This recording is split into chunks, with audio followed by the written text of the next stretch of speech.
Hello everyone, and welcome to my General Hospital YouTube channel. I hope everyone is having a wonderful day. Before we begin, please hit the subscribers button and give this video a thumbs up. Mac discovered Cody was his son. Ava made arrangements to have placebos instead of Sonny's bipolar medication prescribed. Willow gave Drew a deep kiss. Michael and Nina came to a fresh realization. Laura was told to stop assisting Heather. Elizabeth told Jason some news regarding Jake. Congressman McConkey announced his resignation at the news conference, saying he was honored to serve the area. In the race, he promoted Drew Quartermain as his replacement. Confetti in the colors red, white, and blue burst around Drew as he approached the podium. As Olivia and Sasha tidied up in the kitchen, Olivia watched the news conference. McConkey's departure felt like the end of an era to Sasha. He was, Olivia thought, quite the act to follow. Tracy was surprised to hear that Drew had adopted Quartermain as his last name when Sasha approached her a short while later. Portia and Mac were watching the press briefing when Felicia and Georgie entered. Portia remarked that she had hoped to see Curtis emerge from the throng. Georgie was itching to go and was wondering when they will. Everyone in the Quartermain living room assembled for the festivities. Everyone in the room was talking about Drew's campaign and discussing the advantages and disadvantages of his run against Chelsea Grimes. Everyone applauded when Drew and Congressman McConkey arrived at that moment. Thanking each and every person in the room, Drew emphasized that he would not be where he was today without their help. At that moment, Nina showed up, and Tracy insisted on finding out who had invited her. McConkey stated that Nina's timely introduction was the reason Drew decided to run for Congress. Tracy clapped for Nina, spitting that Nina couldn't do anything to harm Drew's life with the SEC, and that politics might do the trick. Who's hungry? When Olivia cried out, Ned gave Tracy the order to read the room, and the celebrants of Drew's election news scattered. Sam came up to Drew and told him that Scout was thrilled with the new moniker. Although it will take some getting accustomed to, Sam was happy that Drew could now use his family name. Drew was shook by Dante as he stepped forward. Willow came to check on Nina as she was seated in the solarium. Sometimes, Nina said, she forgot how much the community despised her, this universal contempt.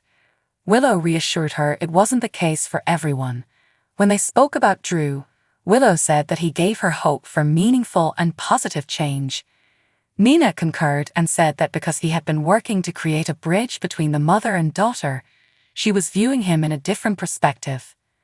James asked Cody in the stables if his father or brother had taught him anything about horses, to which Cody answered that he had not had any of those experiences growing up. James expressed his regret about having so many girls in his home and said he regarded Cody as a big brother. In response, Cody said he had no idea what it was like to have a brother. At that moment, Dante and Sam showed up with supper for the two of them, and Dante said that Cody had been his brother ever since they were 12. "Wanna be my brother?" Cody agreed when James requested. They each spit into their own hand and shook it to seal the deal. Jordan remarked that at least he hadn't had to deal with the Heather fiasco, and Laura expressed her gratitude that Mac was back. Mac insisted on knowing the specifics, so Laura gave them to him as Portia listened. Ned and Olivia excused themselves to the kitchen as Mac countered Laura's arguments. Curtis followed Portia as she left the conversation. He begged her to put Heather out of her mind. After a little while, Laura talked about Heather and apologized to Felicia for being a downer. Except for Laura and Portia, everyone left the room when Ned and Olivia returned and said the fireworks will shortly begin. Portia was hoping for confirmation that Heather would remain in Pentonville. Laura reminded Portia that Heather's diagnosis had come from Portia. But Portia made it clear that her pledge was the reason she'd only handled Heather with Curtis discovered Nina in the kitchen. The conversation shifted to Drew. Nina remarked that she was beginning to see a different side of Drew and that they had more in common than they had previously realized. Sasha shouted immediately, happy that Nina was having fun and that she had sensed a vibe. Because things like that generally ended badly, Sasha wanted to be sure Nina knew what she was doing. After a short while, Sasha left and Curtis came in. Nina declined his invitation to watch the fireworks outside in favor of going home. She restated her intention to leave just as a scowling Michael entered. Curtis reminded them that the three of them would be collaborating closely while Drew was campaigning, even if he didn't want to get involved in their personal lives. He wanted to make sure they could accomplish it without needing to exit the room every time. Cody and James were eating by themselves in the stables when Mac and Georgie showed up to let them know that the fireworks will shortly begin. Cody requested James to record the show for him even though he had to stay and keep the horses company. Following Georgie and James' departure, Mac mentioned how well Cody got along with James and that James aspired to be just like Cody in the future. Mac felt that Cody had a fairly wonderful existence, one that brought back memories of his life in Australia, which he missed. "Have we met?" When Tracy ran into Drew, she made jokes. Drew identified himself as Drew Quartermain and provided Tracy with his supporting documentation. He said, "Do you mind sharing a last name with me?" To which she answered that she would always vote for a Quartermain.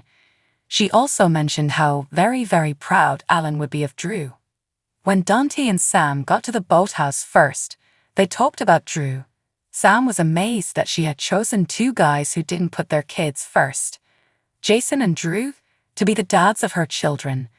In response, Dante said that the two of them were good parents and that parenting will always be beneficial even if it wasn't always simple. Congressman McConkie was brought downstairs by Tracy, and he was happy that he had met Monica. He questioned how long she had been laid up, to which Tracy replied that Monica had had a challenging year. She implied that it had also been for McConkie. He told her he had lung cancer, stage 4. He thought there was still so much he could accomplish and offer. Tracy intended to invite him and his wife over for supper once the election was over. When he said, "If I'm not 6 feet under by then," he laughed. Tracy shot back, "Then I'll send a spread to your wake." He departed after she advised him to look after himself. When Drew came in, Willow was looking at Wiley through a window. He acknowledged that he understood when she said that she had wanted a moment to herself because the family sometimes be too much. How swiftly Drew had taken to politics astounded Willow, and she resolved to do all within her power to support him in winning. If he won and was no longer living in Port Charles full-time, he felt bad for enticing her away from her nursing career to the Tomorrow Institute. Despite her insistence that she liked nursing, she expressed her relief at not having to wear scrubs every day. With a quiet reply, "You could have won a beauty contest in those scrubs," Willow continued to extol the virtues of having Drew at her side. In a self-serving way, she acknowledged that she would miss him if he moved to Washington. He returned the feeling as they got closer, and they planted a kiss. Sasha came into the room at that precise moment to witness them. The majority of the guests were on the boathouse's deck when the fireworks started. Felicia questioned James about where Mac was while he was taping the show. When Mac and Cody left the stables to watch the fireworks, Mac was astounded by how much better and bigger the show had gotten. Cody listened to Mac talk incoherently about the show until he blurted out, "I'm your son." So what do you guys think about this update? Let me know in the comments below. And if you like my videos, please press like and subscribe for more. I'll see you guys next time.